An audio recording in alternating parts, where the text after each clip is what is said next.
Good Tuesday morning. Thank you for joining us here on Live Impact News on WCNC Plus. I'm Nick Sturdivant. Carlene Bragg is sitting in front of me right now. How are you doing, Carlene? I'm good. How are you? I am doing well. It's a cold morning. It's cold. It is cold. Downright cold. I ran this morning.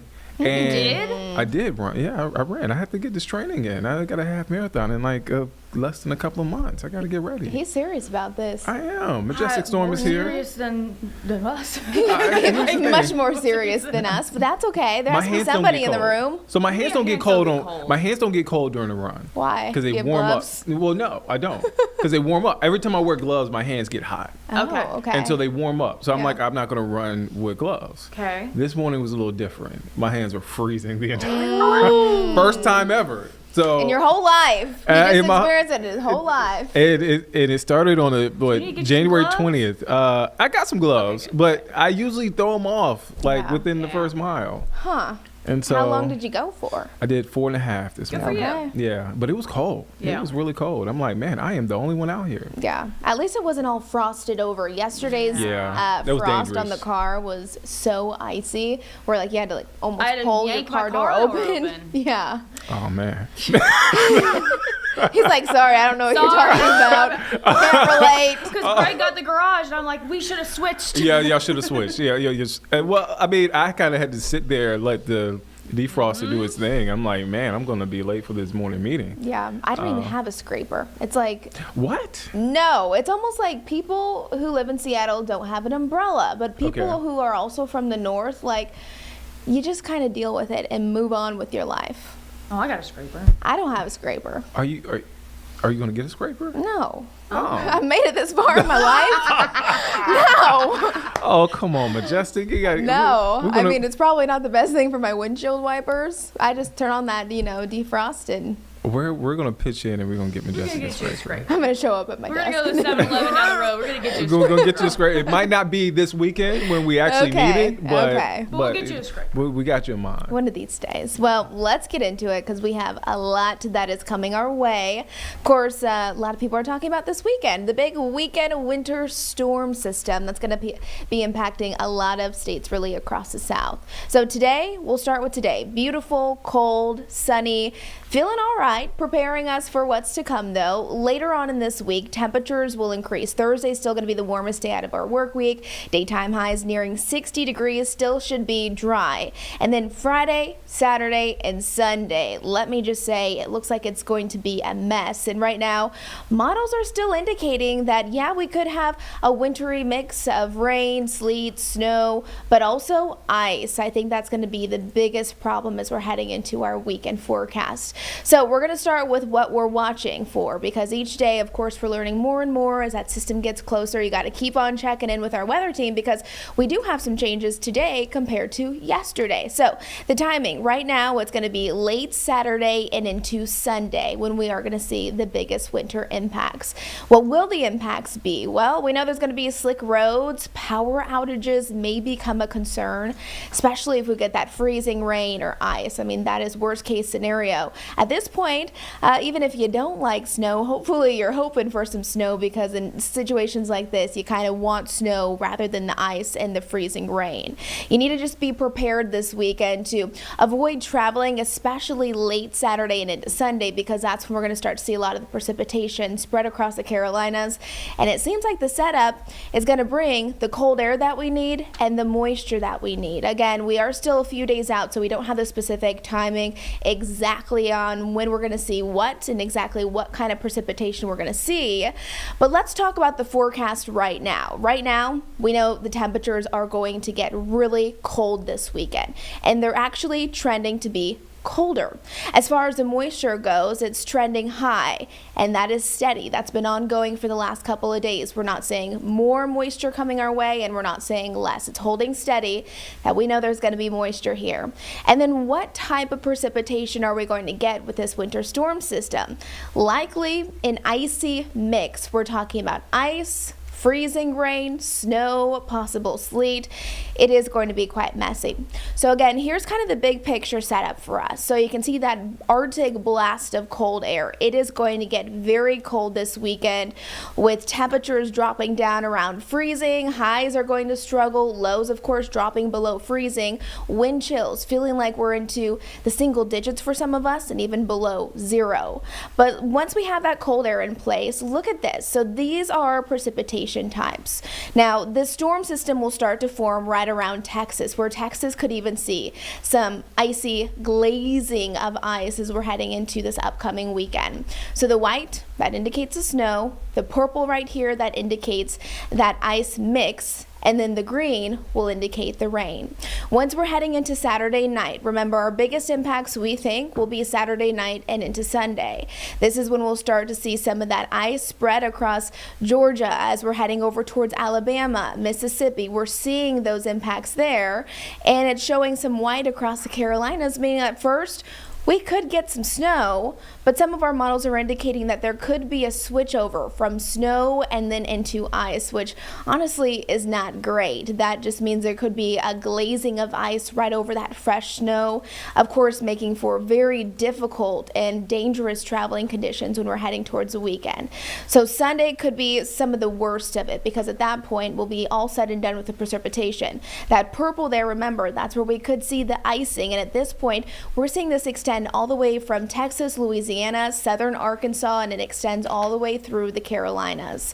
So this is what we're looking at when it comes to precipitation. Now the ice, in my opinion as a meteorologist, is the worst setup for us, because that's oftentimes where you see the worst type of travel, but also you could see that glazing of ice on power lines. Trees could come down, and this is what we're looking at when it comes to ice. This graphic right here, the darker purple, that's indicating where we could have the heaviest icing, where we could see the largest totals of icing, and then the lighter it goes, that's where we could still see some icing, but maybe not quite as much. So yes, that does include the Charlotte metro area. Maybe you're not quite used to this ice that we could see with this winter storm system, so let's kind of break this down. 1/10 of an inch of ice, that's just a light glazing of ice. There could be some ice on trees and power lines, slick spots here and there on roadways and even some roads. So you'll just have to be careful when it comes to being out and about, whether you're driving or even if you're just walking. But once we take it to the next level, this is going to be 1/4 of an inch. That then would be quite problematic, because when you have that much ice out there, that's starting to get pretty thick, coating windshields and cars. You know, then when maybe there's a whole bunch of ice on your car and you really have to warm it up a lot and actually scrape. I will need a scraper in that situation. I will say that the defroster is not going to work then. But then we're looking at just very dangerous bridges. I mean, really hard to stop, where your car gets going and it's nearly impossible to stop once you pick up some of that speed. Trees and power lines start to fall once we're looking at that much of an icing. And then finally, anything over 1/2 of an inch, I mean, this is not a good setup. This is crippling. We're talking about widespread tree and power line damage. We're talking about roads that are completely impassable. No traveling at this point. I mean, when you have this much ice out on the roads and in a city, especially a city that's not used to winter weather, that could shut down the city. I mean, this is looking like a good setup where we know it's going to be cold. We know there's going to be some precipitation. And at this point, there seems like ice is going to be problematic. Now, do we know exactly how much ice we're going to get?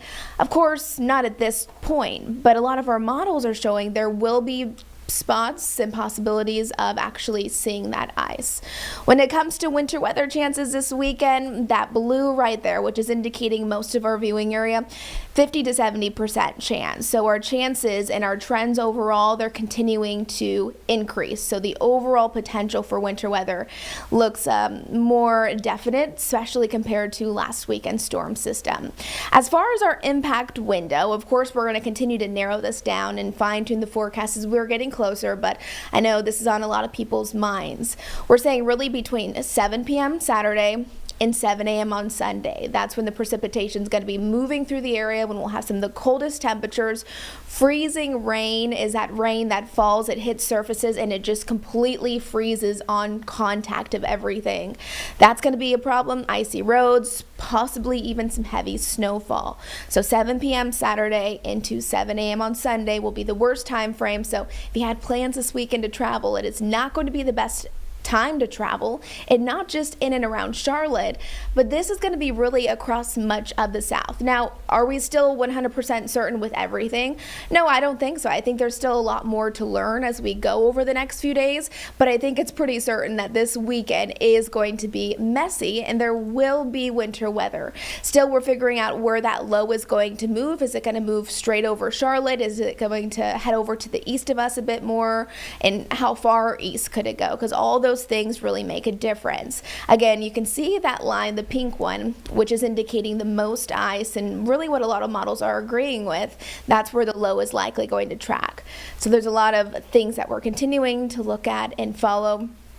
And that's a precipitation part. But then once we're looking at the temperatures, this is when it also gets really rough. I mean, heading into Thursday is going to be your warmest day out of your 7-day forecast. Almost 60 degrees. That's 7 degrees above where we should be for this time of year. And then once we're heading into Saturday, our high temperature is 37 degrees. Sunday's high temperature, 26 degrees. So at this point, remember, the moisture could still be moving in. That is likely going to set us up for, if it's not snow, we have ice and we have freezing rain all mixed together.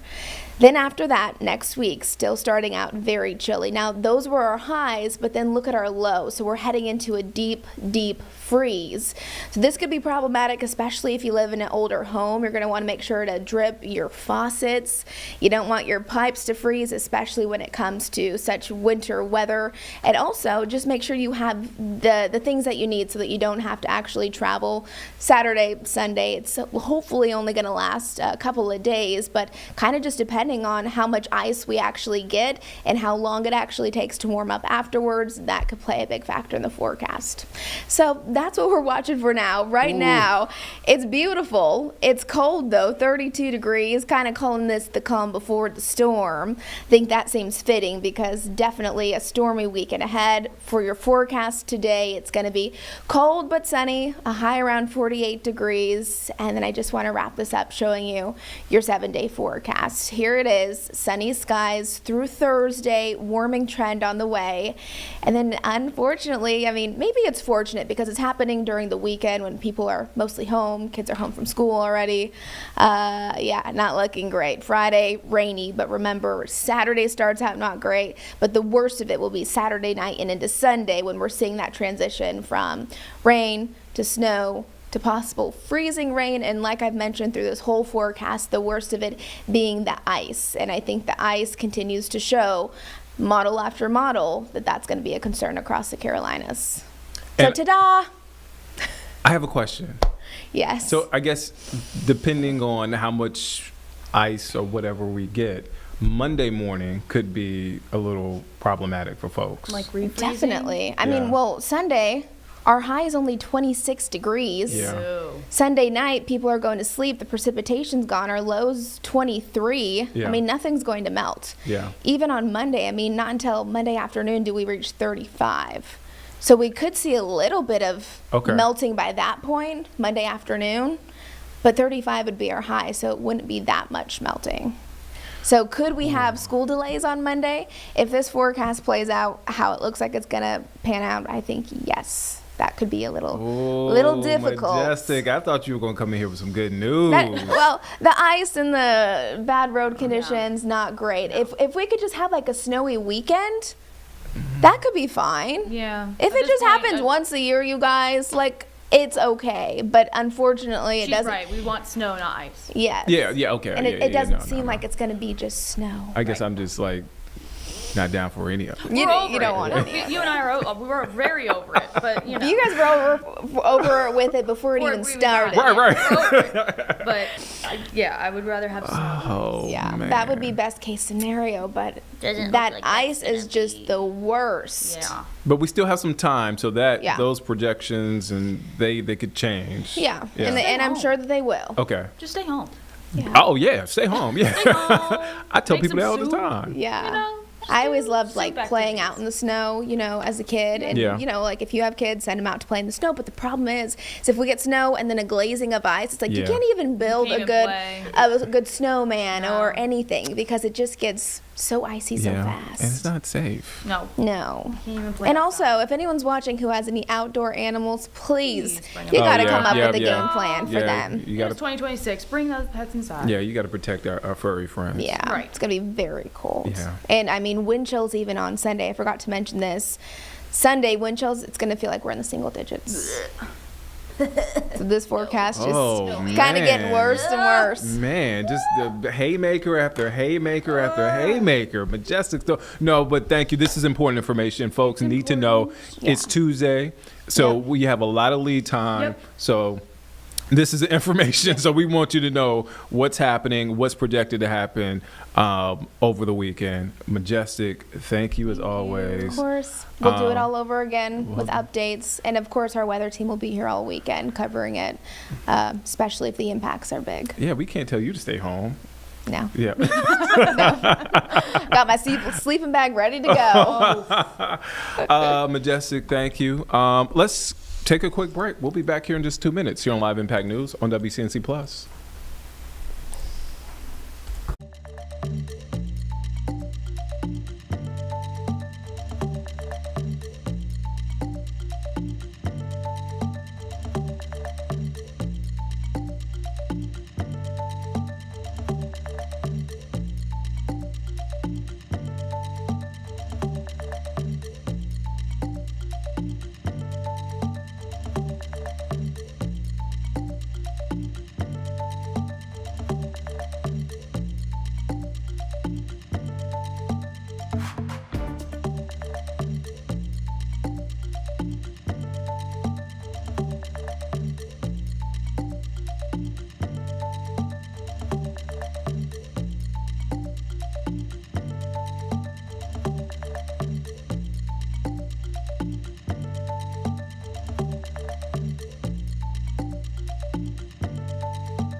Welcome back here on Live Impact News on WCNC Plus. I'm Nick Sturdivant. So President Donald Trump is upping the ante in his bid to take over Greenland, telling Norway's leader that since he lost out on the Nobel Peace Prize, he doesn't feel obligated to think only of peace and can now think about what is good and proper for the United States. So NBC's Alice Barr is following the latest from Washington regarding the Trump administration. President Trump overnight leaving the National Football Championship in Florida and looking ahead to the World Economic Forum in Davos, Switzerland. It's going to be a very interesting Davos, where he'll come face to face with many of the European leaders antagonized by his intensifying push to take control of Greenland and tariff threats against 8 countries and close allies standing in his way. I don't think they're going to push back too much. Look, we have to have it. They have to have this done. They can't protect it. The president responding to a revelation from Norway's prime minister, who says he reached out about Greenland and that President Trump replied in part, quote, "Considering your country decided not to give me the Nobel Peace Prize for having stopped 8 wars plus, I no longer feel an obligation to think purely of peace." The Norwegian leader pointing out the Nobel Committee selects the prize winners, not Norway's government. President Trump rejecting that. If anybody thinks that Norway doesn't control the Nobel Prize, they're just kidding. While adding that he doesn't care about the prize. That as President Trump declined to answer when NBC News asked if he would take Greenland by force. Close Republican allies downplayed that idea. I don't foresee military intervention in Greenland. It's a small population of people, and I think diplomatic channels is the way to go. The president maintains the U.S. needs to own Greenland to guard against what he sees as threats from Russia and China to take it over, all amid the growing risk of a fresh trade war with close allies. All right, so that is NBC's Alice Barr with the latest when it comes to President Trump and the ongoing situation, ever-evolving situation involving Greenland. So you heard from Speaker Mike Johnson there in that story. So Speaker Mike Johnson got a chance to speak in front of Parliament early mornings, wee hours, our time. But he spoke in front of the UK Parliament, and he said that Western prosperity and security are being undermined by what he called a growing crisis of self-doubt. But before we get to that, see, this is why Carlene keeps me on track. We'll get to that in a minute. Speaker Mike Johnson speaking in front of Parliament. But let's take a quick break. We'll be back here in just 2 minutes here on Live Impact News on WCNC Plus.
All right, welcome back here on Live Impact News on WCNC Plus. I'm Nick Sertivant. As I was mentioning earlier, Speaker Mike Johnson speaking in front of UK Parliament, he said Western prosperity and security are being undermined by what he called a growing, quote, crisis of self-doubt. Again, speaking in front of Parliament in the wee hours of the morning, our time. Let's take you now there in case you missed it.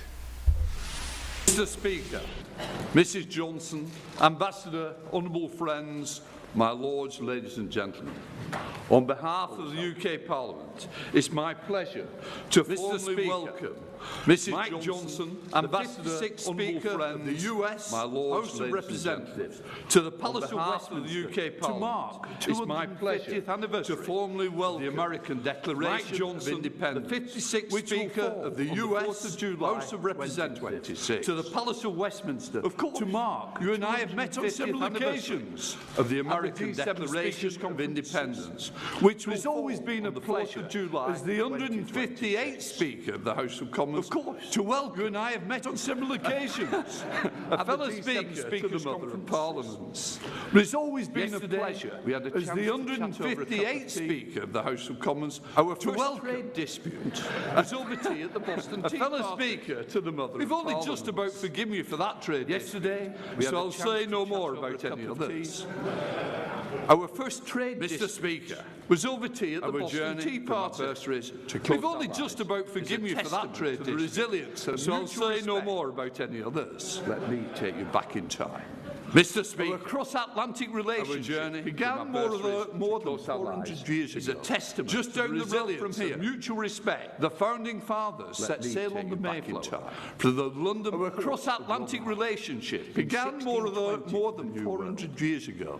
Just down the road from here, a bridge across the Atlantic. The founding fathers set sail on the Mayflower continue until today. The London port in fact, of Rotherhithe. The Pilgrim's military advisor, Mal Standish, was from my very own constituency of Duxbury, the Atlantic of ideas and shared values, which continue until today. St. Lawrence's Church, Chorley, where his family military advisor, Mal Standish, as does the pew they sat in, my very own constituency of Duxbury and Chorley.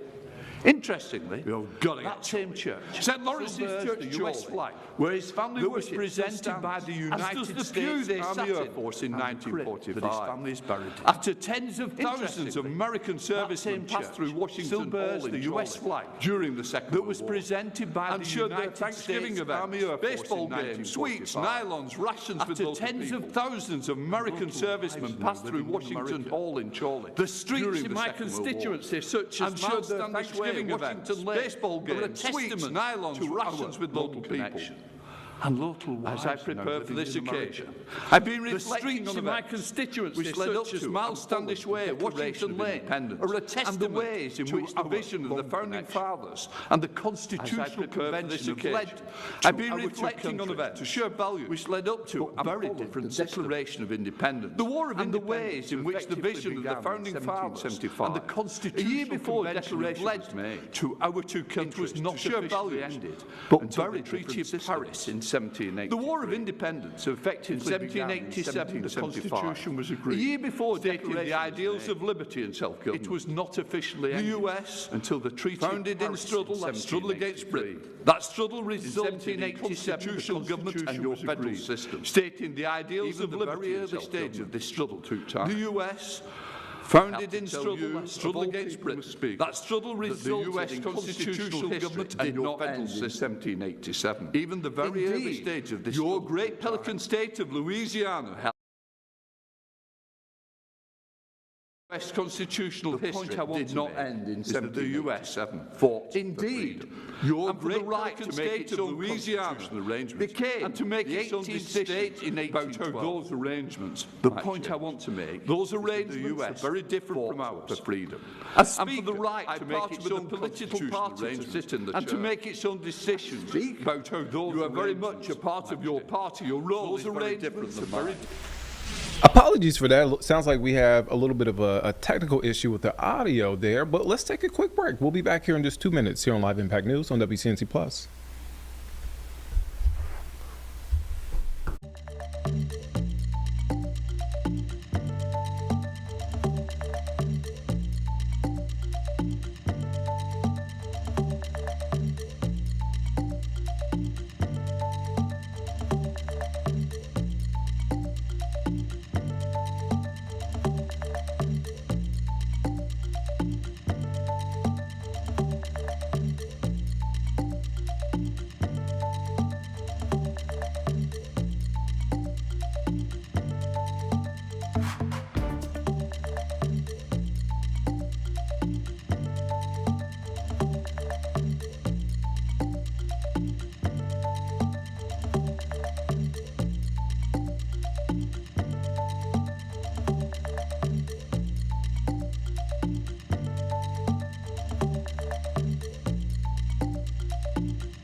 Welcome back here on Live Impact News on WCNC Plus. I'm Nick Sertovich. So a lot of you folks are going back to work, going back to school after a day of remembrance, a day of service, a day of honoring the life of Dr. Martin Luther King Jr.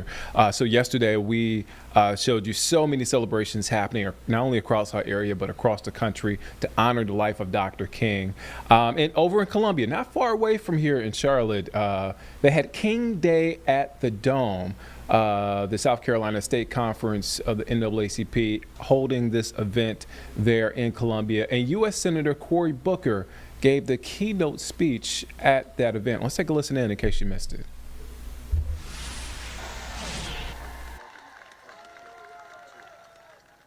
South Carolina! I want to thank Jamie for that generous introduction. I indeed did know him back in the days when he had an afro.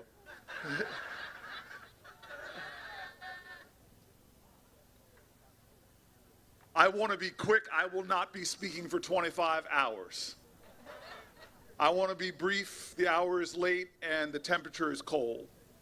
I want to remind people that we are here right now under the auspices of the NAACP. It was not easy to be an NAACP member in my parents' era. Members of the NAACP were targeted. They were attacked. They were threatened. They lost their jobs, but that organization stayed together, not just because of the stated mission of its title, but because they were demanding that America be the nation of its promise. And so today we are here as a defiant reminder that though they try to stop this organization, it marches on. Now, a year before I was born, April of 1968, King and his lieutenants were in Memphis, Tennessee. They were there to protest for economic rights. People forget that the March on Washington, that when you look at the list of demands that they had, there were more demands for economic justice than there were even for civil rights. And King gave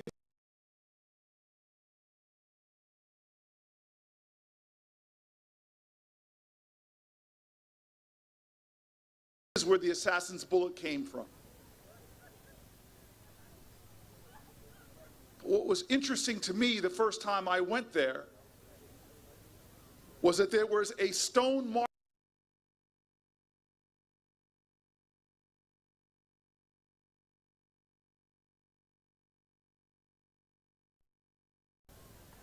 You remember it was Joseph with his coat of many colors.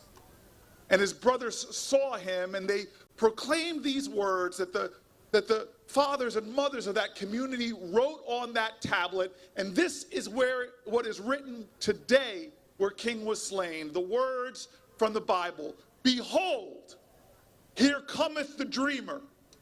Let us slay him and see what becomes of his dream." That is the question before us. We honor King today, but the truth of the matter is we honor something deeper than that. Because the dream was not King's alone. It is the dreams of our ancestors. It's the dreams of a slave. It's the dreams of immigrants. It's a dream that was spoken of for all of our 250 years. It's the dream that they fought for in Selma. It's the dream that they fought for at Stonewall. It's the dream that they fought for at Seneca Falls. It's a dream that was denied. It was a dream that made the poet Langston Hughes write, "There's a dream in this land with its back against the wall. To save the dream for one, we must save the dream for all."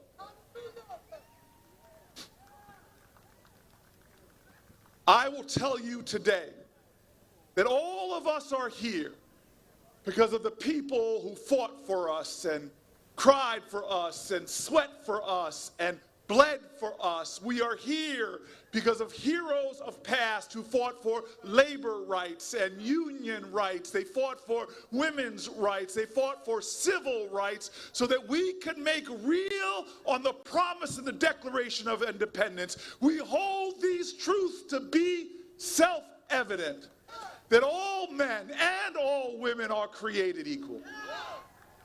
This is the story of our country, and we honor those soldiers, those foot soldiers of the movement today. We honor them with words, we honor them with songs, but that is not enough. If we leave here today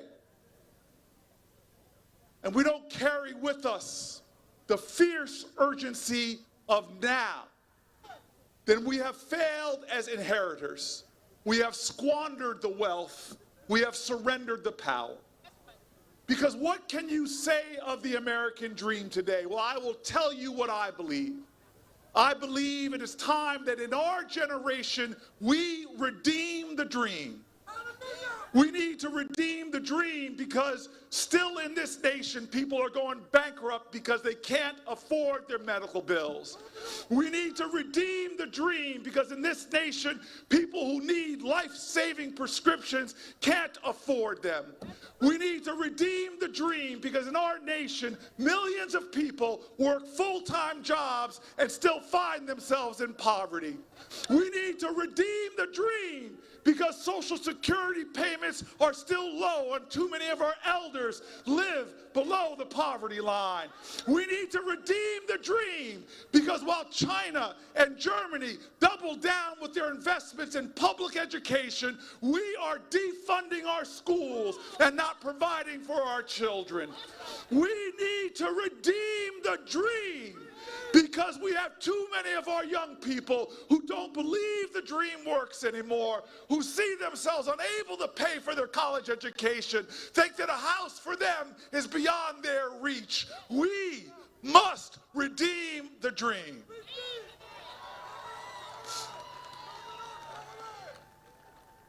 And I will tell you that I am full of hope today. I'm full of hope because of what our ancestors have done. American history, if it is anything, it is a perpetual testimony to the achievement of impossible things against impossible odds. How dare we surrender to cynicism or fall to fear, thinking that the obstacles are before us are greater than who we are and who we can be together. How dare we think that we cannot grab the torch from our ancestors and make our strides towards freedom. We are a powerful people, and the power of the people is greater than the people in power. I don't care what they say from the White House. We are the people, and in our generation, we shall overcome. There may yet again in our life be unmasked people jumping out of masked vehicles, sweeping people off the streets, unjustly throwing them in jail. But this ain't new in America. We have seen the oppression before. Remember, Martin Luther King was on FBI watch list. They surveilled him. They trumped up charges against him, but he prevailed, and his dream lives on. We are facing dire times. There is reason to be afraid, but remember the truth. You cannot have great courage without staring down great fear. You can't have great hope without experiencing great despair. Hope is not the absence of despair. Hope is the active conviction that despair will not have the last word. We, the people, will have the last word. I tell you this, a lot of people confuse our history. They wait and look to Washington for change. But change does not come from Washington. Change does not come from the State House. Change has always come from the people. We did not get civil rights because years ago Strom Thurmond came to the Senate floor and said, "I've seen the light. Let those Negro people have the right to vote." No, we got that right because people marched for it. They voted for it. They stood for it. They sweat for it. They cried for it. And like Goodman, Cheney, and Schwerner, black and white, Christian and Jewish, they died for it as well. And so what will we do now that we are at center stage in history? What will our legacy be? What dream will we leave to our ancestors? What achievements will we make? What battles will we fight? I want to end with this. The greatness of America is found in the neighborhoods and communities. King said it, anybody can be great. You don't need to be a congressperson or a senator. You don't even need to make your verb agree with your noun. All you need to be is somebody whose heart is full of love and their soul is energized by the Spirit. It has always been change brought by the people. We are not an aristocracy. We are not a theocracy. We're not a nation where we said that it's only the elites that will be the powerful. Our system has become so profoundly corrupted now. With decisions from a Supreme Court like Citizens United, they have allowed billions of dollars to pour into our communities. It's one of the reasons why Ro Khanna and I reject corporate PAC money, because the corruption in Washington is out of control. But we have seen corruption before. We have seen dark forces before. But the only thing necessary for evil to be triumphant is for good people to do nothing. King said it. What we will have to repent for is not the vitriolic words and violent actions of the bad people, but the appalling silence of the good people. And so I leave you with this story. I have my roots down here, down south, but I'm a Jersey boy. And there was a storm that came to New Jersey you all heard of called Hurricane Sandy. And I was the mayor of New Jersey's largest city at the time, Newark, and hours before the storm came in, I went out and had 2 police officers driving me in a command vehicle. We were going to do one more sweep of the city to make sure everything was locked down. And we were driving around, and most people had obeyed our orders to get off the streets, but every once in a while I'd see somebody and I'd turn on my lights and sirens and say, come on now, get home, get home. Well, as we were driving down this long stretch, as the rain was punishing the windshield and blowing our big SUV around like it was a leaf, I got a phone call. Now forgive me, because I believed at the time that the phone call started with the stupidest question in America. Here's the question. I answer the phone and the person says, hello, this is the White House operator. Will you hold for the President of the United States of America? And I'm like, who says no to that question? I mean, I may say no to it now, but I'm just joking. Now listen, this is about 15 years ago, and I want to be honest with you. I miss Obama.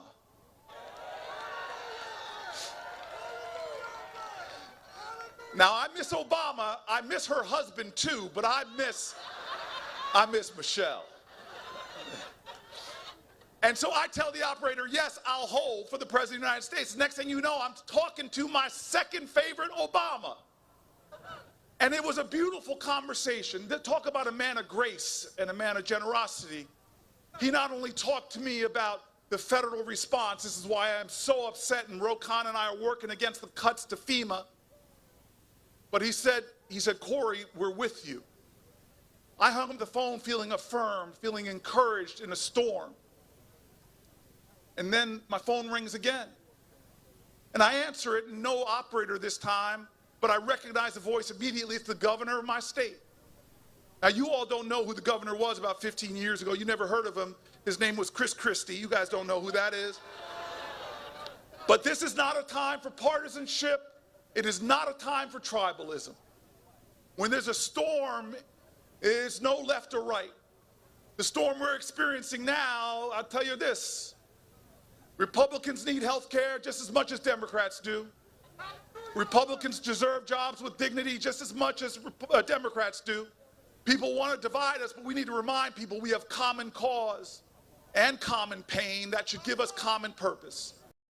And so Chris Christie and I talked. We had a good conversation, affirmed each other, talked about what we needed to do. It was a meaningful conversation. I will never forget it. And I hung up the phone. But just as I hung up the phone, the wind and the rain seemed to pick up, and we were going up a hill now, and I looked up, and in the distance, all I saw was this light swinging back and forth. And as we got closer, I was able to make out through the windshield that it was a man that was holding that light, swinging it back and forth in a yellow slicker. We got closer, and then I saw it. At the top of the hill, all the mighty trees had already been blown down, and they pulled down the wires and the telephone poles. It was a disaster of wood and wire, and we pulled up slowly. We would have stopped anyway to take notes and alert the emergency crews, but now my officers pulled me right down in front of this man who had been swinging that light. And I rolled down my window, and I saw it was an elderly man. And please forgive me, I almost feel regretful that I did this, but I raised my voice and I yelled at him. I said, "Sir, what are you doing out here?" And then he looked at me as if I had asked him the stupidest question in America. He points over to the shattered wood and twisted wire. He said, Mayor, I'm standing out here to make sure no one comes along and gets hurt. I had just talked to the President of the United States of America. I talked to the governor of my great state, and I'm the mayor of the largest city, but I'm going to tell you right now, in the worst storm I've seen in my lifetime, the greatness that I best saw exhibited was not people who held offices on high, but the man who took his light and in a savage storm went unto the mountaintop, held up his light in the dark of night so that other people would not get hurt. No greater love hath a man than this. That is who we are. That is the story of America. Not people with position, but people with purpose. Not people on high, but the grassroots soldiers in the trenches. That's how America is made. That's how we redeem the dream. And so, South Carolina, I ask you right now, will you stand up? Will you raise your light? Will you stand for health care for all? Will you stand for justice for all? Will you stand for economic liberty? Will you stand for public education? Will you stand for your brother and your sister? Because we are Americans. When we stand together and work together and march together, that's when we win together. I tell you this, the secret to our success lies right here, right now, South Carolina. We will overcome. Thank you.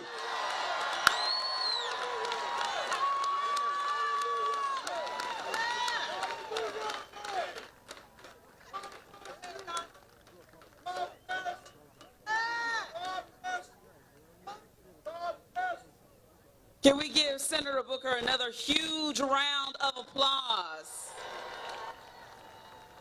We the people, we will have the last word. And our question today is, what will our legacy be? I see you all leaving, but I'm going to ask you to stay for a few more minutes. You see that flag that's flying over the State House? You see that flag that's history in the making. And as soon as we conclude, we will have the president from South Carolina State University come forward. So please give us a few more minutes so we can at least receive them. All right, so that was the speech yesterday. U.S. Senator Cory Booker, keynote speaker at the MLK event there in Columbia. All right, so let's shift gears. Let's go to something that's happening live. So happening right now, live, testimony resumes in the Uvalde school shooting trial of a former officer. Again, that is underway there in Corpus Christi, Texas. Let's take a listen in. Lines on Friday, last thing we did before we left. Okay, I'll wrap it up then, Judge. I have to put on the record. We'll have to put on the record, judges, that I'm asking him questions. I've moved on to new information based off what they asked him, and under the Constitution, right to confront the witness, Judge. I really literally have probably 7 minutes left, but it depends on his answers. Okay, we set some timelines on Friday. I gave you a 3-day weekend to kind of figure out what you wanted to ask. I did the same thing with them. 7 minutes, wrap it up. Yes, sir. And Give me a Rain, timer, please. do me a favor. Try to answer specifically and quickly the questions he asked you. If you can do it yes or no, do it yes or no. If you can't, then do it as concisely as possible. Thank you, Judge. Let's proceed. Yes, Your Honor. And he has a timer on me. So you agree that Saucedo, since we asked you about Saucedo, they compared Saucedo specifically, but this applies to all of them, did not engage, distract, or delay the shooter, correct? Correct. Now, backdrop, they asked you about backdrop. Anytime you're dealing with any incident involving a school, a theater, or a gymnasium, you're always going to have challenges with backdrop, correct? Correct. And just for the record, for the jury knows, backdrop is what's behind your target when you're shooting at something, correct? Yes. So the 4 gun safety rules are, number 1, always treat a gun like it's loaded, correct? Yes. Never point it at anything you're not prepared to kill or destroy. Yes. Always keep your finger high and outside the trigger guard until you're ready to shoot. Yes. And then know what's behind your target. Yes. And so the 4th rule, knowing behind your target, that's the backdrop. That's what we call backdrop, correct? Correct. So anytime you're dealing with a school incident, a theater situation, or a gymnasium, or a church, you're always going to have backdrop issues, correct? Possibly, yes. And so you're tactically never going to be in a perfect scenario when you're dealing with those circumstances. Would you agree with that statement? Yes.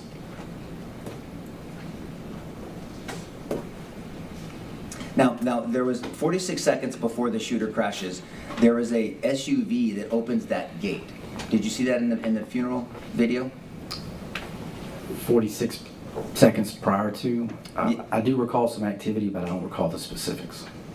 Well, I guess my question is, based off anyone's investigation, yours, Ranger Hill, or anybody else's investigation, do you know, did anybody verify who that person was?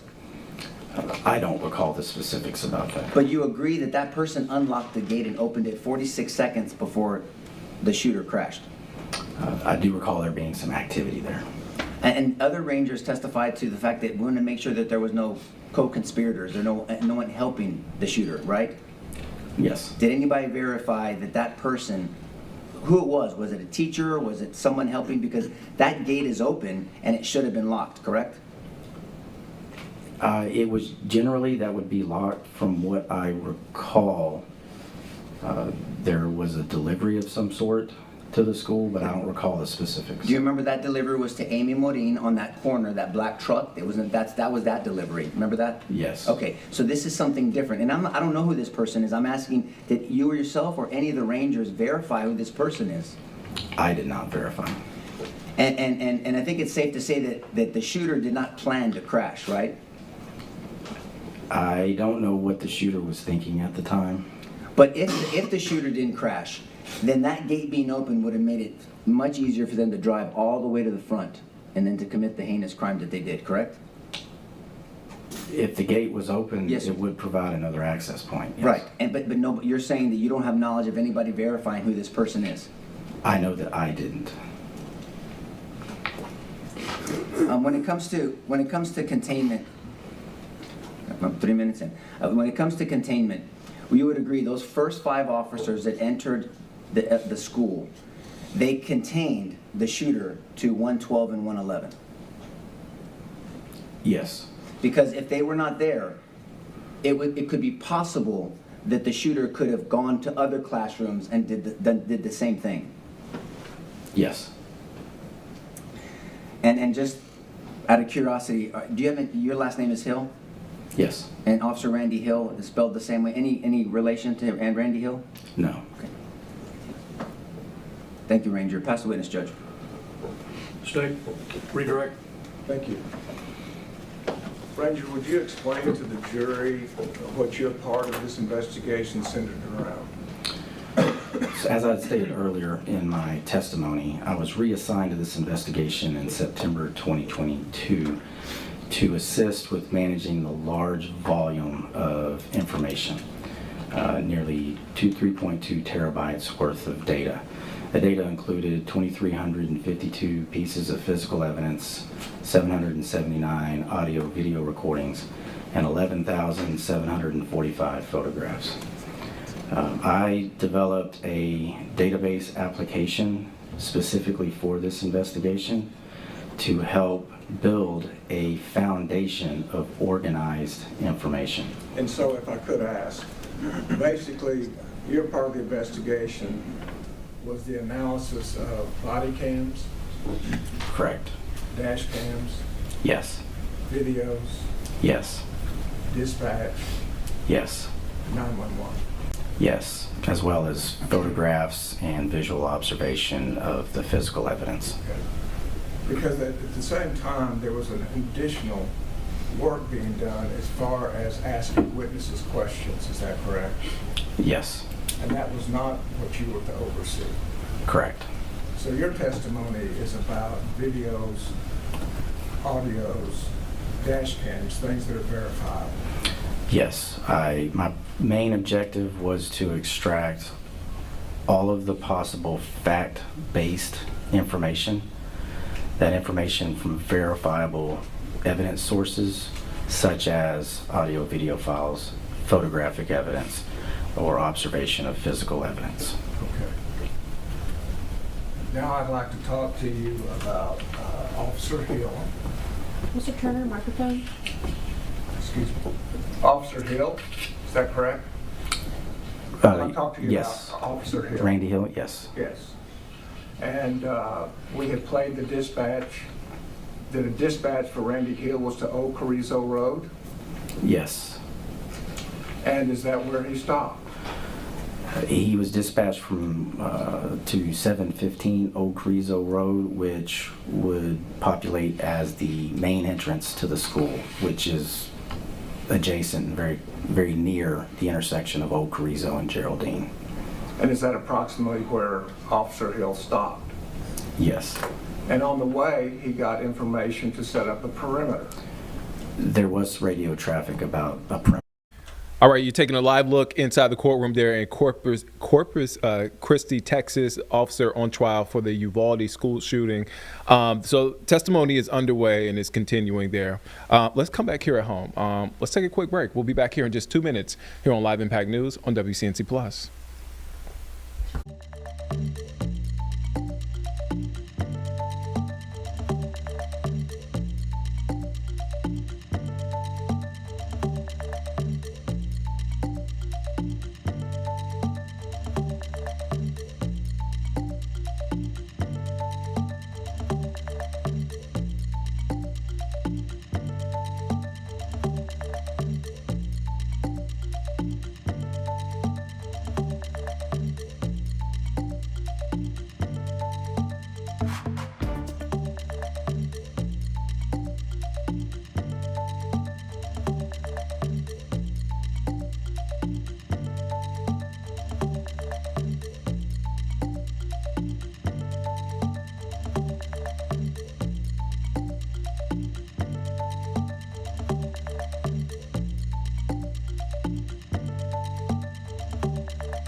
All right, welcome back here on Live Impact News on WCNC Plus. I'm Nick Sturdivant. I'm standing right now. Let me move the chair out the way. It's in the shot. I'm standing right now. All right, so I always stand when we have an interview. Well, 9 times out of 10, I stand. When we have a good interview here. And we have a person a woman who's been here before. She's familiar with what we do here. But she's coming back to talk about something important. She actually was busting my chops. It was getting on me. Yeah, she's taking you to school. Yeah, I deserve it. I deserve it. I need to do better because I promised her, and I'm still good with that promise. We're in a new year, so that's actually on one of my goals, to do more volunteering. So what we're talking about National Mentoring Month. Big Brothers Big Sisters hosting the annual Mentoring Summit, and we have CEO Donna Dunlap here. How are you doing this morning? Good. Thank you for having me. Appreciate it. How are you? I am okay. I'm good. I'm going to keep my promise now. I'm a patient woman. Whenever you're ready, I guarantee you there'll be a child waiting that's perfect match for you. Yeah, I mean, and I guess for somebody like me who is still, I gave you all the excuses, and she did not buy any of those excuses at all. What do you tell somebody like myself that has all the built-in excuses? The intentions are good. I understand. But you're like, I'm busy. I got work. I got this. I got that. Life is stressing me out. What do you tell folks? I just let them know that we ask only meeting with the child twice a month. It's usually 1 or 2 hours each time. And you can build that into your schedule just like anything else you find important to do. Even the busiest person can take this on. And we only ask for minimally a year commitment. Most matches last up to 3 years. Most connections last even beyond that. So it's not that difficult to build it into your schedule. And you will get as much, if not more, from it than that child will from having some time with you. And you do things that are fun and enjoyable, whether it's something you decide to do or something that the agency helps make available to you. Sporting events, plays, different experiences. So it's really what you can curate it to whatever you want it to be, right? Right. Every child will have a developmental plan. It could be academic, self-confidence. It could be a number of things that they're focused on, and we find different opportunities to help develop them in those spaces. What's the feedback that you hear from the mentors? I know we focus a lot on the kids, which is important, but the mentors, what is the feedback? I think they're surprised in what they get back from the child, especially if it's a person that grew up with privilege, or it may not look like the child in terms of the ethnic background. They learn about what it might mean to live in poverty, or they may learn what it means to be a person from a different culture, and they get a lot from it. And you don't have to be a parent to be a mentor. You can just care about wanting to help impact a child's life. And so if you're looking for a volunteer opportunity, it's not a one and done. It's something that really will sustain throughout that child's life. If you can put in that year, it has a positive impact on their trajectory for success. Oh man, you guys do awesome work. I'm thinking back. The first time I met you, has that been about a year and a half? About a year and a half, yes. Oh, wow. I'll give you another 6 months. Time is okay. She's giving me another 6 months. Let's talk about the annual summit, the mentoring summit. Yes. What is the summit?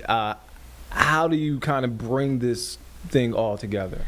So we started this is our 3rd time doing it, and we felt that since we're the oldest and largest youth mentoring organization, we need to do something to give back to help nonprofits that serve youth, whether they provide a mentoring program or just want to learn more about mentoring. What can we do to bring value to those organizations and really be a good citizen in the community to help others and to educate the community about the needs of young people. So the Mentoring Summit was designed to bring different curriculum, different speakers, different exposure, opportunities to network, collaborate, to really help strengthen those that provide mentoring services or are interested in mentoring services, as well as helping our funders, whether it's individuals, corporations, foundations, better understand the need that young people have. And you can look at the news every day, and it's not necessarily 16, 17, and 18-year-olds committing crimes. It's now 13, 14, and 15-year-olds that are committing crimes. And so mentoring can serve as a preventative experience for young people because they'll have that extra guidance. And we're talking about under-resourced youth that need that extra support. And it's not a handout, it's a hand up. And how do we enable them, empower them to find success in life? And that mentor can do that. How do you navigate that? I mean, you hear the stories, you see it play out on the news, and then you see it face to face. How do you navigate through all of that? So we really work on trying to reach a child before they enter the juvenile justice system. We're a preventative agency. And there are those that will help young people after they've entered and come out, but we're preventative. And so what we try to do is make sure that we clearly understand what that young person needs to strengthen their sense of self-worth, self-confidence, provide, academic success support, and really help guide them and work with that parent or guardian to ensure that they really have the tools that they need and the resources that they need to ensure their success. I think as you were saying that, it's basically you speaking life into a child. Exactly. A lot of my friends, including myself, we didn't get a lot of that growing up, and so we kind of had to figure it out. And it's just like you don't want these kids to figure it out. A lot of them really struggle to figure it out when they have negative influences. So I'm glad you figured it out, which is good. You're fortunate. I'm still figuring it out. Yeah. Good for you. Yeah. I'm still figuring. But there are a lot of young people that get pulled into the gangs, selling drugs, doing other things. One young man who was in our program said, told his big brother, he had a big brother who was in our program, he said, I have to bring in money to serve my family, to support my family, I'm going to sell drugs. I appreciate that, the open communication to share with the big brother that that's what he's going to do. And that big brother said, you can do that, no judgment, which was good. He said, you can end up in prison or worse, end up dead. Or I can help you find a path to success in life so that you can not only help your family, but you can help the community. And that young man ended up becoming an attorney. I mean, we were so excited that he had that level of success, and that big brother was there to guide him along the way. And just that moment where he could have gone down a path that would have led to prison or death versus down a path that led to success. And that's what we try to do every day. I think I asked you this about a year and a half when I met you. Is that what gets you up in the morning? I run to work every day. I do. My son's an inspiration. He's a foster adopt young person, and I did it as a single mom. And I only have him, and I'm like, I want to help more young people. We serve about 1,000 youth every day. And for this summit, the gift, since we're a national affiliate, we have to be funded locally, but since we're a national affiliate, we have a lot of resources that local nonprofits that serve youth may not have. So I reach out to my peers and to other resources to bring them to the summit so they can talk about Share Charlotte and their resources. They can talk about Aparo and how to use IT. A lot of nonprofits understand technology and how to use technology, and that it can make them more productive with less resources. We're going to be talking about literacy at the summit. We're also going to be talking about not only college-bound path for young people, we're going to be talking about college might not be necessary, because we want to fill that gap, that employment gap in all the trades, health, first responders, healthcare first responders. Those don't all require a college degree, so how do we guide more youth to a viable living wage, looking at those opportunities where there are employment gaps today and down the road. So we're going to be exposing folks to all of that, and also talking about mental health and bringing in experts locally, and some folks from out of town are coming in to help us deliver these messages. When you put this summer together, I hear from some nonprofits, because they work sort of in a bubble, they're focused, they're laser focused in on their mission, their goal for the year or the years coming up. It kind of feels like they're in it alone. And I get that, right? Yeah. When you're focused at the task at hand, you're not thinking about anything else. You're thinking about, man, I gotta help these people. I gotta help my employees, my staff.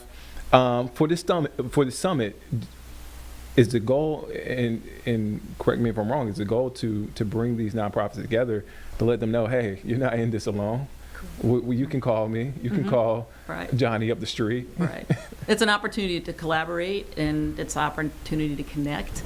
And really to bring the community involved as well as funders to see what nonprofits do, and really help us all come together, because everybody's struggling financially. 2024, 2025, it's been a challenge to raise funds. A lot of federal funding has been cut. A lot of youth services organizations have had to close their doors due to lack of funding. So I want to make sure that that doesn't continue. We figure out creative ways to thrive. We have Dr. Drew Reynolds coming in to talk about data management and impact, so that all these nonprofits that are serving young people can figure out how to show impact with their programs. And just trying to do whatever we can to educate, connect, and strengthen. So we're here to support young people, because that need doesn't go away as the funding is being cut. That need is only growing to help young people. What do you get from this summit? It's third year doing a summit. What do you, when it's all said and done, what do you take away from it?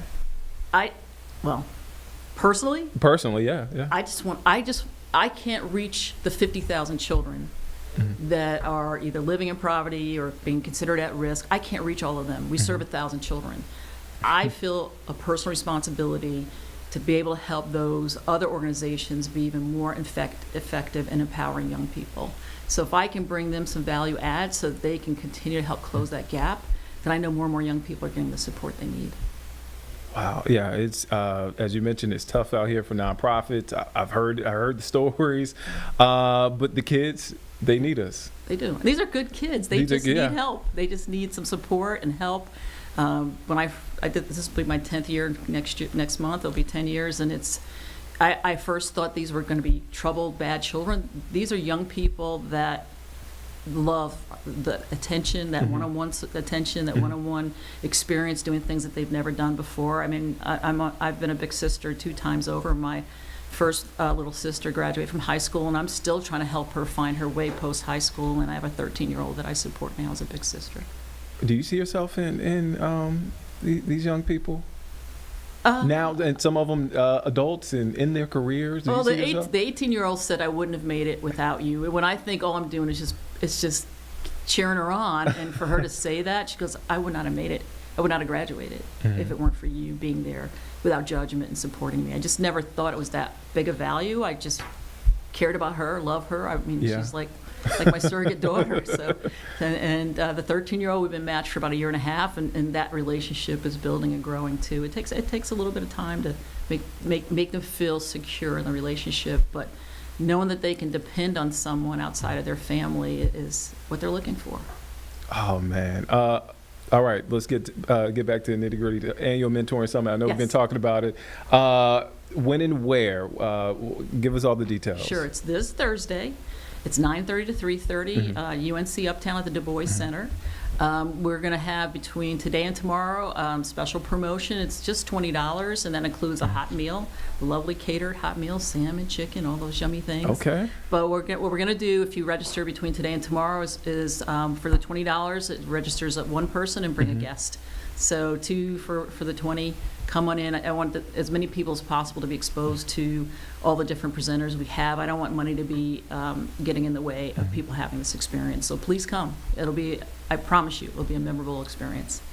I meant to ask you before I let you go. I promise I'm gonna let you go. 2026. What does it look like? I almost said 2025. 2026. We're at the beginning. You have the summit, but what can you talk about? What's coming up next? Well, what I need to do is figure out a way to get more people to volunteer. Yeah. So nationally, volunteerism is down, and I'm on a campaign of how do I get more people to realize that this is more of a receive than give. You will get more back than what you're giving, and we just need more volunteers. I have 87 children waiting, and I only have 37 volunteers in the queue.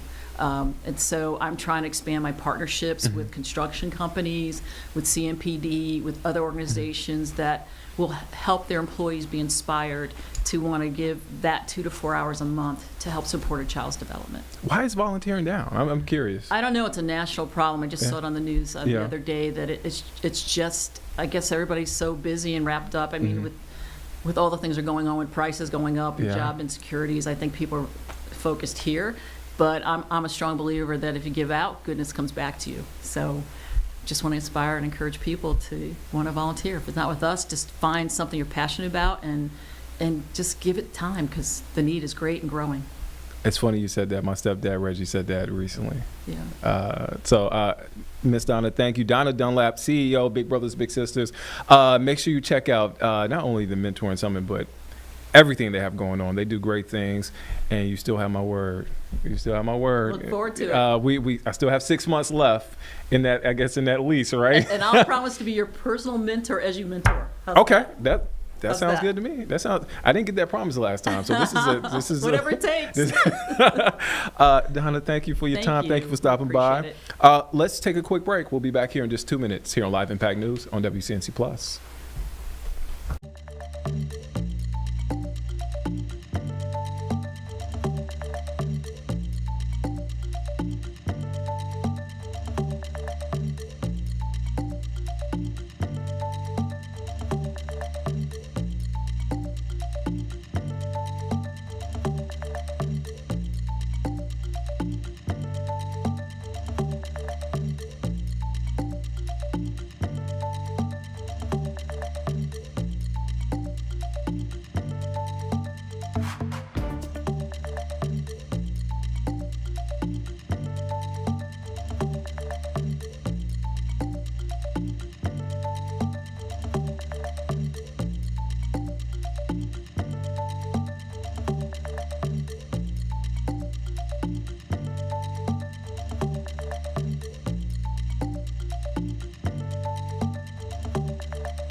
Welcome back here on Live Impact News on WCNC Plus. I'm Nick Sturdivant. We want to head now to New York City, where the nurses' strike there continues.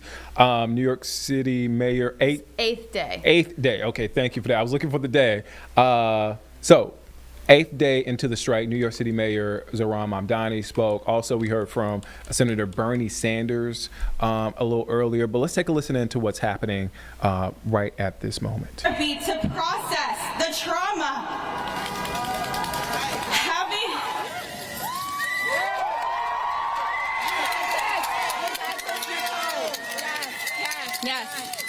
Having benefits that covered this was essential to addressing the burnout and let me continue to be the nurse that I needed to be and wanted to be for my patients.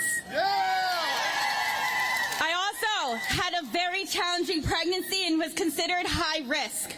All the work that I had done that allowed my son to come into this world was covered by my health benefits. I could go on and on and on about how essential it is to have coverage, both as a healthcare worker and as a human being.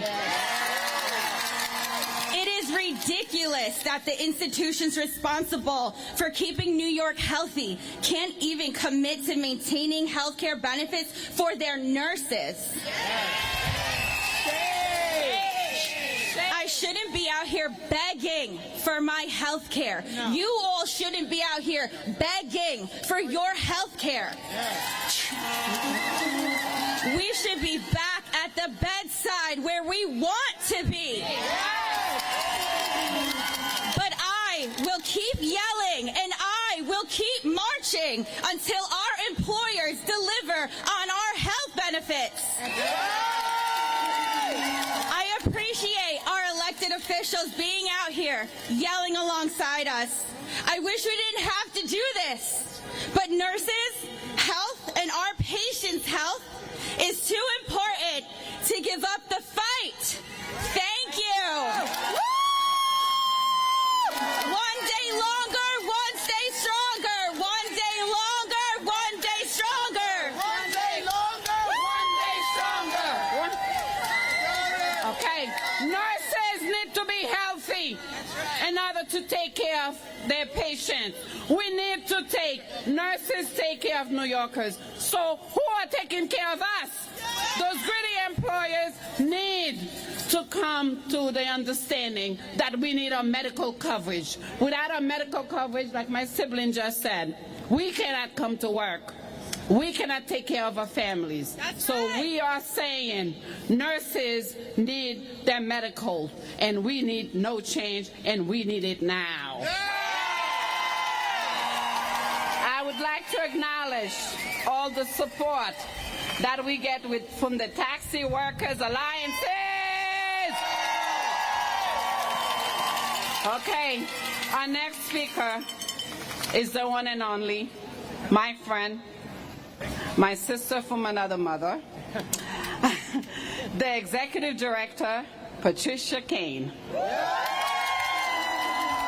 It's nice in the house! It's nice in the house! Thank you everybody for being here. It is an honor and a privilege to be a registered professional nurse, and most of all to be the Executive Director of this great union! All right, so that is the New York City nurses strike that is stretching into 8 days. There is a rally happening right there live there in New York City, but we want to come back here at home. We want to take you now to some breaking news that we are following. Take a look at this. This is from our traffic camera. This is I-77 North in Mecklenburg County at mile marker 11. I said Mecklenburg County, but Charlotte, near Brookshire Freeway. So you see a gray car near the center of your screen there with the door open. So it appears there was a crash there, and 2 right lanes are closed. And so it doesn't seem to be impacting traffic too much from this vantage point. It is a little bit. When you pull up the scan PC, like there's a little bit of red there. Behind it, yeah, okay. But hard as to you tell. can see in the when we pull up the live shot, like it's moving. Yeah. And I don't want to be misleading and say, traffic is not. Of course, in Charlotte on 77, if there's a crash, traffic is going to be impacted. Yeah. You see the red there on your screen. But it looks like some drivers are able to use those 2 lanes plus that exit lane. Right. But again, this is I-77 near 277 pretty much. And this is, are you talking about a busy stretch of road? I was just up and down this stretch of road this morning before I came in.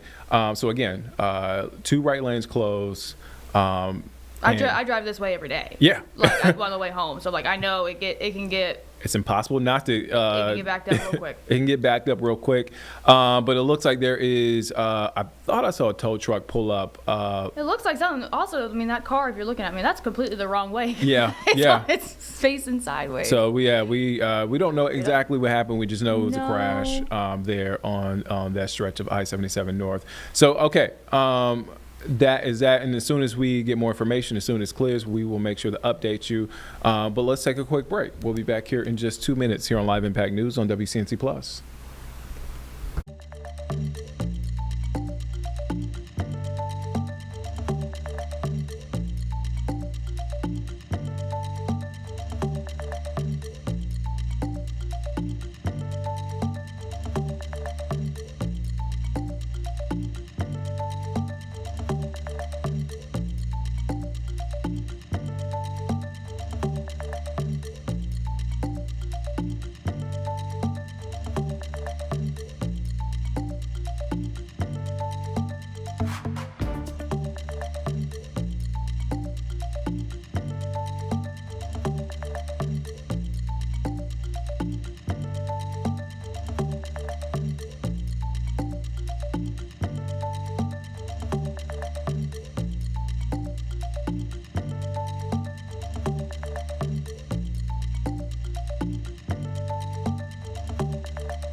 Welcome back here on Live Impact News on WCNC Plus. I'm Nick Sturdivant. We want to go now to Columbia, South Carolina. Is that right, Carlene?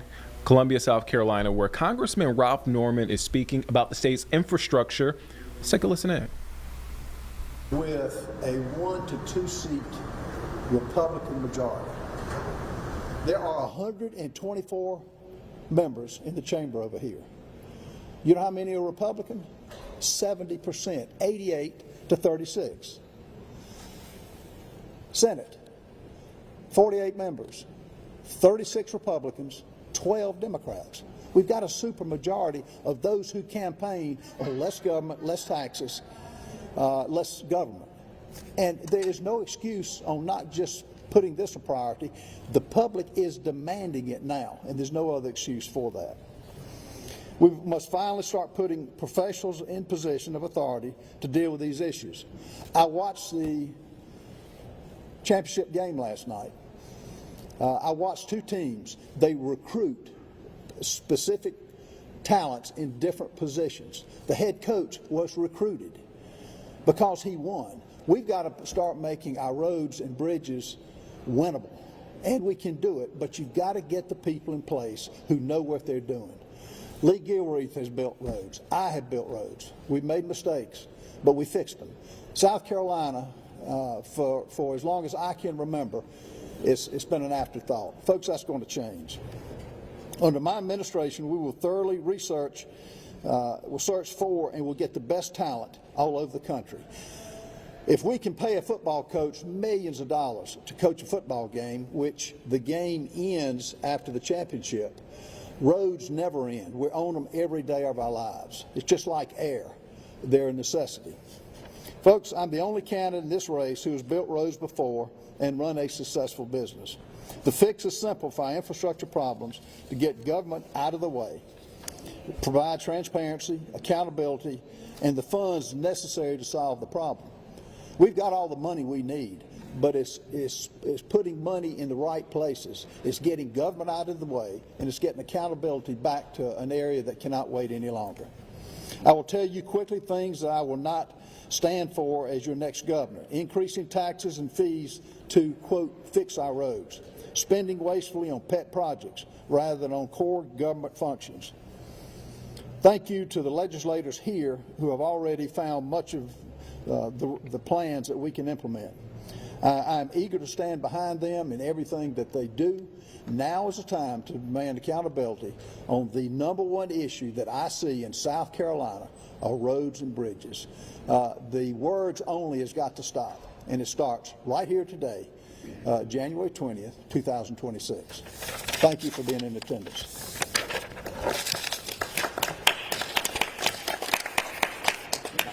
Happy to take any questions. I'm sure the Congressman would too. Are you proposing to get rid of the Secretary of Transportation? I'm not proposing anything right now. What I'm proposing is an in-depth analysis, just like you do in your family business, just like each one of the people in business do. You do an audit. When you come into a business, if every business that we have ever purchased, you do an in-depth study before you agree to a price. So we will look at every position. We will look at. I want to see how much of our money that goes out the door under roads is actually going to asphalt, is going to grading, is going to subgrading, and find that out. So I can't tell you. There are a lot of good people in the Department of Transportation, but what are the results been? What if you had a football team that never won a game? That's going to end under me. So I'll look at it, and I'm not one of these who just for giggles does a in-depth report, a DOJ report. We're going to pay outside auditors to come in and tell us, and then I'll hire the right people to put in position to affect an outcome that is totally unacceptable today. We already do annual audits in-house. They already report to the state auditors. I believe they're the only agency that has to go through that every year. There was a third-party auditor brought in a couple years ago. So I guess I'm just wondering where the existing audit process already falls short. I've heard before that it wasn't transparent the last time it was done, but no one's really told us what that means. I guess just like... Were you able to get a hold of one of those audits? No. Me neither. All right. But yeah, that's what I'm asking. If we're going to spend extra money on an extra audit, what are we expecting to get out of that? I'll look at any report they have, but you asked the right question. If Jordan Pace and any of these members, as a member of the General Assembly, cannot get the audit, I can do the paperwork. I mean, we can get all the paperwork, but you got to act on it. This isn't a joke. And I think Representative White mentioned you give $1.3 billion to an electric company. You have them coming back for $200 million. You know what I would do? I would call for an audit. I'd stop right where we are. How much money has been expended? We want to see a allocation. They moved their headquarters to Charlotte, North Carolina. I'd claw back the money that the headquarters is doing. All that to say is, we've got to put priorities in place like you do in your family budget. I do. It's an insult to the taxpayers of South Carolina, and I'm not one of these who's going to sit on an audit. We're going to act on it, and because that's what makes sense to me. So, historically, that's what they do with those audits. They just get settled. And I think it was 2015 there was an audit request from the Senate that was going to be made public, and the job description of that internal auditor was changed by the commission to say that they could only give that audit to the commission and not the public. So this is not an accidental we can't find it. Yeah, this is systematic. That's really helpful. Another question I had too is we haven't seen the Senate legislation yet, but the House already has a draft bill that they've been talking about implementing some of the reforms that y'all have been talking about today. I'm curious, where does that fall short? What would you like to see more of that? The devil's in the details. I hadn't seen it, but no more glossing over. I mean, and we saw that in the closed primary bill. The first bill that the leadership put forward excluded people who hadn't voted in 3 primaries. What about that veteran who couldn't have run, was overseas? What about that young person that just got involved in politics? And to let it go to the executive committee with power, that's what's wrong with this place. They're power hungry. Let's put power back with the people, and we can do it. But we're going to start it with Rhodes. Congressman, you have a built-in disadvantage in this race where you have to be in D.C. more often than the other candidates. You said you're going to be in Columbia often. How often should we expect to see you speaking to us? And are you afraid you could overdo it and potentially overdo it and where people start losing interest? Look, in South Carolina, before anybody casts a vote for me or anybody else, you got to know what the plan is. I'm laying my plan out.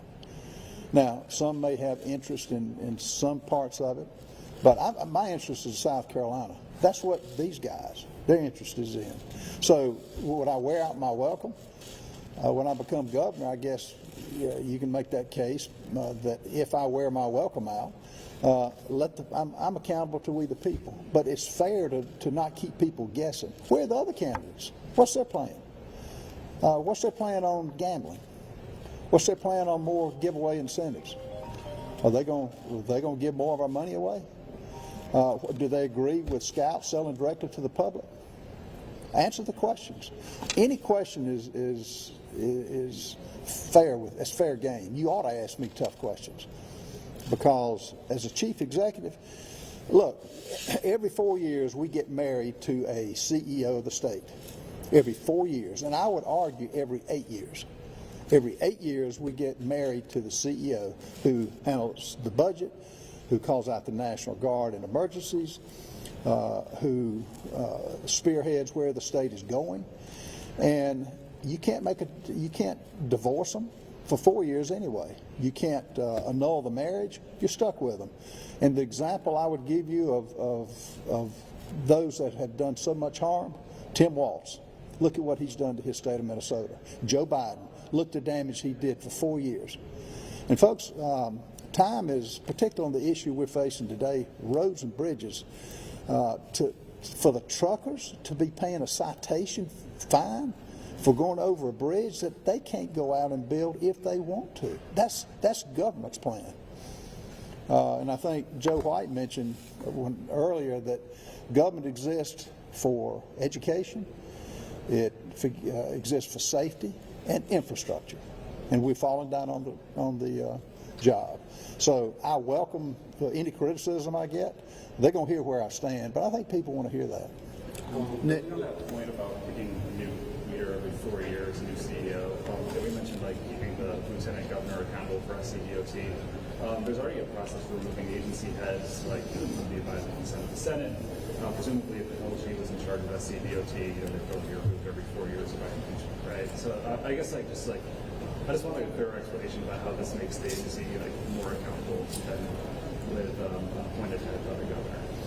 Well, the main reason, and I'll use the analogy of the football coach. The head coach sees the whole field. He sees the positions. And he makes that call. But he puts people who are experts in their particular field to run that football team. Now, why hasn't it been done? Ask the members that are already existing here. Ask them why. Why hadn't people been moved? Why hadn't people been moved around? But look at the results. Y'all have heard it. The definition of insanity is just keep doing the same thing over and over again, expect the same results. I'm not going to let this go with roads and bridges. It's too important. I think that head coach analogy is important to get you down. The head coach versus appointed, whatever. I think that's good. The athletic director, being the governor in that situation, hires the head coach, lieutenant governor. That system, I think, works well because the athletic director, in this case the governor, can fire the LG. when it comes to election time. What we've got now is a board of regents or a commission, the DOT commission, who's really hiring who's responsible for the roads and not the governor. Because that's the truth. The commission's responsible, but who's holding that commission accountable? Most people don't know who their commissioner is, including people in the legislature who appoint them. So that's the issue, is we got this commission that's totally unaccountable, the system that doesn't work. We need to get rid of the system that doesn't work. Have the athletic director hire the head coach, not this board of regents, or in this case, the commissioners for the DOT. I think that analogy is actually really apt. Yeah, that's helpful, but like governor and Senate still elects the commission too. So it's... In theory, right. But functionally, they elect them, they can't fire them. So that power balance isn't there, the accountability is not there. Thanks. Yeah. Yes, sir. If you were to become the governor of the state of South Carolina, what type of time frame do you think the residents here can expect to have a standard road system? What type of time frame do you think it would take to get the roads back up to par with where they should be? In my State of the Union, I'll put forward just what I'm telling you right here today. I'll put forward, I'll enact the DOJ Commission, pick the groups to do along with getting any other reports that have been done. I will. That will take a while to decipher and to see what would need to be done. People say the governor has no power. What about the line item veto? Things that are frivolous that I think need to go to roads and bridges, I'm going to point out day one. The veto. I'm not scared to use the veto. And I want to get along with people that are elected by the people of this state. But it's time, and again, I'll cite the numbers, 88 Republicans, 36 Republicans, you got a supermajority. It's time to stop just saying you're a conservative and turn it on the people of South Carolina. But it'll be quick, and you'll see active change when I prioritize, one, find the money, two, see the report and what changes they would make. And it's going to the experts and hiring the experts. When I announce my lieutenant governor, he or she, again, will be an expert and will know where to go to pick those people who can make the right calls of who's in a good position, who is not in a good position. I hate bloated bureaucracy. I hate, it boils my blood to see when you've got something this important that's just been glossed over. And they sure find time to give, as I mentioned, money to other companies coming in here under the guise of growth. We're not ready for the growth. The infrastructure's not ready. Our schooling's not ready. Our safety's not ready. So I will put this business of giving away South Carolina, I want companies to tell me what they're going to pay us before I give $1. And Scout ought to be the first example this year, holding them accountable and getting every dollar. If there's not a clawback provision, I will not sign a contract as governor or not let my commerce director sign a contract unless you have clawbacks based on performance. We do that in the business world. If you don't do don't have standards that you meet, your money's not coming your way. I don't advance anything up front. I think to kind of go along with that, what we do in this DOT bill that Nick referenced, that hasn't been filed. We don't actually know what's going to be in it, but the one they've been discussing and drafting back and forth. What we do with that this year will have a big effect on what the next governor is able to do and how quickly they're able to do it. If you get a governor with bold vision to get this stuff done, it'll be a whole lot faster if we can get the little things right, this first bites of the apple. Like we've been talking to leadership about this. Lee alluded to that, trying to get a good bill, but what we don't want is keeping commissions around that have been failing for 50 years. We don't want to raise taxes. What we do need is getting rid of these little snippets of roads, thousands of miles, little half-mile increments. We need to get rid of those down to the counties, send the funding to the CTCs, hold those CTCs accountable for that funding. Like things like that are what we need to see in this road bill as a first step to allow where we need to go, where we need to get with a governor with a bold vision to get there. So a lot of the answer to your question will be determined on what we do this year. Let me tell you the other questions y'all need to be asking. Who's funding these candidates? Typically in South Carolina and probably other states all across the country, you give key positions as, payback for donations. look and see who's given to these candidates. I won't make a political call on who fills a committee or a role in DOT, in any of the agencies that I will make. The same thing with judicial reform. This has got to go in South Carolina, the way we do it here. All that to say is, y'all need to ask the questions, where's your money coming from? And are you going to just put people in place that got you elected? I tell everybody giving me money, don't give it to me if you're going to expect anything, because they're not getting anything unless you're a particular expert in a field that can bring a return on the investment for the people of South Carolina. Last question. To put $1.1 billion in the surplus into roads and bridges. It was referenced by into roads. Into roads and bridges. It was the point of the reference. Well, it's where are they spending? Where's the money going to go? Until you have an in-depth study, and maybe the governor has that, but just throwing money at the problem is like having a car that is sputtering, the valves are knocking, it won't go in reverse, and saying, well, I'm going to spend some money on some better oil and gas. It's deeper than that. What I would tell you here, I think it's deeper than that, because you just need to know where it's going. But yes, it's terribly unfunded. We're $24,000 per mile. North Carolina's like $44,000 per mile of money going to it. Tennessee. Support the government's proposal or not? I would look at it. The devil's in the details, but I would want to know where. If I were governor, where is it going? To what agency? Is it to more asphalt? Is it to more? Is it for a maintenance program? Where is it going? And maybe the governor asked that. I'm not sure. All right. Thank y'all. We'll be around for a few minutes. Then we got to head to a caucus meeting. Thanks. Thank y'all. Look it up. Cool. Thank y'all. Appreciate it. Good job. Liz? Good to see you. Yes, you. Stephen, good to see you. See you, buddy. All right, so it looks like that press conference just wrapped up there at the State House in Columbia. That is Congressman Ralph Norman speaking on the state's infrastructure plan. Let's take a quick break. We'll be back here in just 2 minutes here on Live Impact News on WCNC Plus.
Welcome back here on Live Impact News on WCNC Plus. I'm Nick Sertivant. We went ahead now to Northern Virginia, where happening right now, the Au Pair Affair murder trial resumes after what NBC4 Washington is reporting bombshell testimony. So just to take you back, Brendan Banfield is on trial as a former IRS officer, is accused of killing his wife, Christine Banfield, and a stranger, Joseph Ryan, at the Banfield's home in Fairfax County, Virginia. Let's take a listen in.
Which folder? Just in the folder that we're or in exhibits. It's where? It's not. It's not there. Okay. Find it.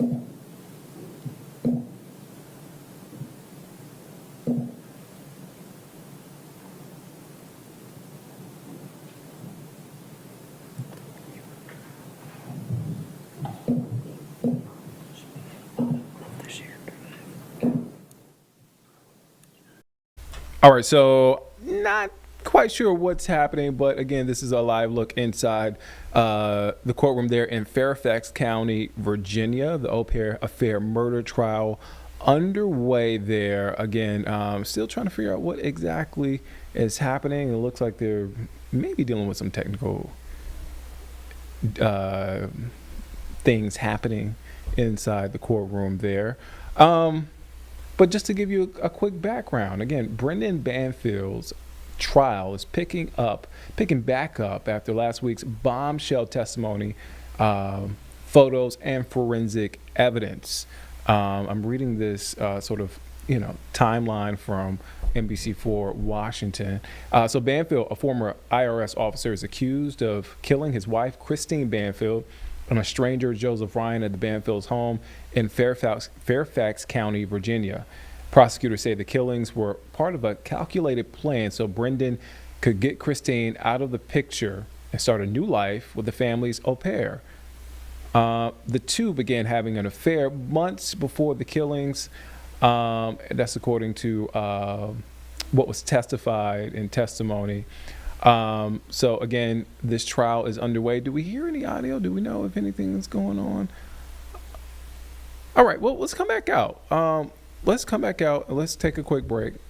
It doesn't hurt to take a quick break. We're going to take a quick break. We'll be back in just 2 minutes.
All right, so we're back here on Live Impact News on WCNC Plus. I'm Nick Sturterman. We are approaching the top of the hour here. Thank you for staying with us. Thank you for hanging with us this morning. I almost said afternoon because I'm so used to doing the afternoon, but thank you for hanging with us this afternoon. We have so much in store for you when we come back on Live Impact News at 12:30. Jay Monreal will be holding it down for me from 12:30 to 3. But look, stay here on WCNC Plus because up next, Charlotte Today, followed by our midday show, and then back at 12:30 with Jay Monreal here on Live Impact News on WCNC Plus. Have a great morning, everyone.